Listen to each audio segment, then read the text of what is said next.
Estamos de volta com o Pensamento Jurídico, uma produção da Amages. Participe de nosso programa pelo e-mail pensamento@amages.com.br, pensamento@amages.com.br. Hoje estamos discutindo um projeto que aprovou diversas mudanças no Código de Processo Penal, 70 anos depois da instituição do atual. O nosso entrevistado é o desembargador Dorgal Andrada, da 4ª Câmara Criminal do Tribunal de Justiça de Minas Gerais, que está examinando as influências e as decisões sobre as decisões judiciais, como que vai impactar, essas mudanças poderão impactar. Doutor Dorgal, falamos então no bloco passado sobre a criação do juiz de garantias com a separação do juiz que investiga do juiz que vai dar a palavra final, a sentença final no processo. O que vem a ser esse juiz de garantias? Garantias para quem? Nessa linha, de modernização do Código que o legislador está propondo, que é uma linha mundial, esse juiz de garantias é justamente esse juiz onde é aquele juiz onde o advogado, a parte, vai recorrer sem que ele esteja contaminando, sem que ele se contamine ou ele participe do processo propriamente dito. Esse juiz da fase de investigação. Então, na fase de investigação, se houver excessos, esse juiz vai dar as garantias através do habeas corpus ou outras medidas que o Código vem a inovar, ele vai dar, então, a segurança e garantia ao cidadão para que ele não sofra arbitrariedades, não sofra ilegalidades por parte da investigação ou mesmo das ações policiais. Então, são garantias aos direitos do acusado. Aos direitos do acusado perante eventuais arbitrariedades que ele venha a sofrer. E, em tese, ele não levaria esse processo até o final? O juiz de garantia, ele depois passa para o outro processo, ele passa para o juiz depois do processo. Mas nessa fase preliminar, onde é mais sujeito a arbitrariedades, eventualmente, na investigação, esse juiz de garantia, ele vai estar sempre sobre aviso e a disponibilidade do advogado. O senhor disse que acontece já em alguns outros países. Tem algum exemplo? Sim, você tem isso na França, funciona assim, lá o juízo eles chamam lá com outro nome, é o juizado de instrução. A França, a Itália, salvo engano, a Espanha, os países latinos, na sua maioria, na Europa, funcionam assim. Eu creio que também na Alemanha é um modelo que cada vez cresce mais. Agora, se há direitos dos acusados, também deve haver o direito das vítimas. Existe esse capítulo para isso? O Código é engraçado. Nesse ponto, o Código é muito inovador, a proposta do Código, e é uma coisa que eu também sempre defendi, eu pessoalmente, é a valorização da vítima. A vítima, tradicionalmente, a vítima é esquecida no processo penal. Ela sofreu lá a sua lesão, ou sofreu o seu dano, ou foi qualquer que seja o seu prejuízo físico, ou moral, ou patrimonial. A vítima só é chamada ao processo como testemunha e vai embora. Não participa de mais nada. Com o Código, ela toma uma posição de relevo. Ela, por exemplo, qualquer decisão do juiz, ela vai ficar sabendo. Hoje não.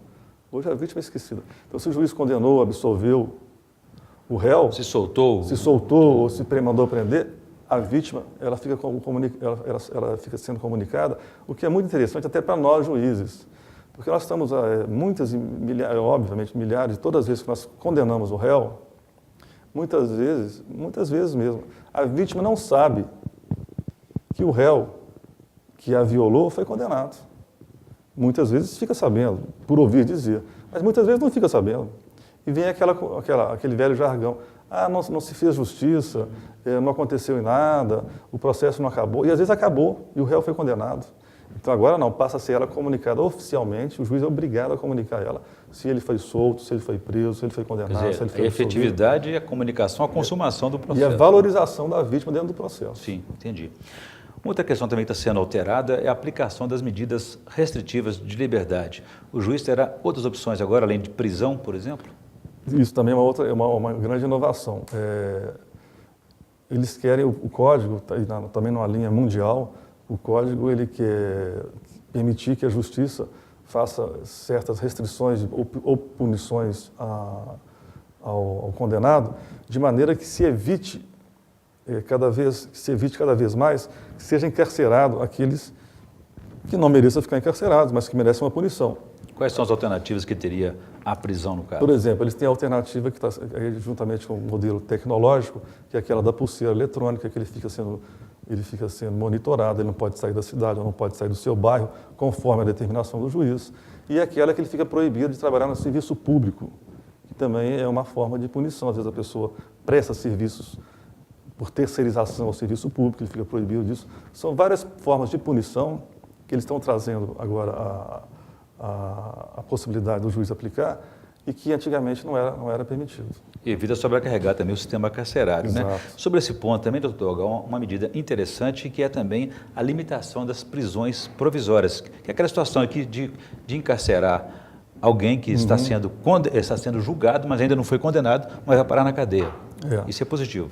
Também, isso vai ser mais difícil, porque a medida de prisão provisória, que a gente fala prisão cautelar, porque ela pode ser temporária, pode ter a lei da prisão temporária, da provisória, do flagrante, ela tem que ser realmente muito cuidadosa, porque a pessoa não foi condenada. E, eventualmente, a pessoa pode ser absolvida, ou pode se provar que ela não teve nada de participação. Aliás, só a maioria das prisões estão enquadradas nessa... A maioria, parece que 50% das prisões no Brasil são dos 500 mil presos do Brasil, acho que dizem o CNJ que 50% são de prisão provisória, ou pessoas que não foram condenadas. Uma outra novidade que prevê nesse texto é o fim da prisão especial para quem tem curso superior ou foro privilegiado. Isso é bom ou ruim? Vai haver resistências? Não, eu acho que, primeiro, explicar bem o que é prisão, como funciona a prisão especial. A prisão especial, você falou para quem tem curso superior, são vários tipos de pessoas que se encaixam na prisão especial. A prisão especial ela só existe na fase da prisão provisória, na fase da prisão cautelar. Então, enquanto a pessoa não foi condenada, hoje, naquela fase da prisão cautelar, está respondendo o processo, ela não foi condenada ainda. E se ela tem curso superior ou algumas outras atividades, a lei fala que ela vai para uma prisão especial e não se mistura com o condenado para que não haja vamos dizer assim, um constrangimento maior. Mas, hoje, depois de condenado, não tem prisão especial, não. Não há que se confundir isso. Qualquer pessoa sendo condenada pode ter curso superior ou aquela qualificação que a lei fala. Se foi condenada, ele vai para a prisão comum. A prisão especial é na fase pré-condenatória, na fase de andamento do processo. Agora, ela acaba até com essa fase. Então, essa hoje é a prisão especial que existe durante a fase de instrução. Se a pessoa está eventualmente presa durante uma prisão preventiva, durante qualquer outra prisão cautelar, que hoje existe, ela vai deixar de existir.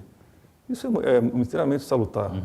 E a prisão domiciliar também pode continuar existindo? A prisão domiciliar já existe, né? Ela já existe naquelas localidades onde o condenado à prisão aberta, quando na localidade não oferece o regime de prisão aberta, ele pode ficar na domiciliar. Isso vai continuar. Eu acho que vai aumentar até essa possibilidade, para desafogar os presídios. Muito bem.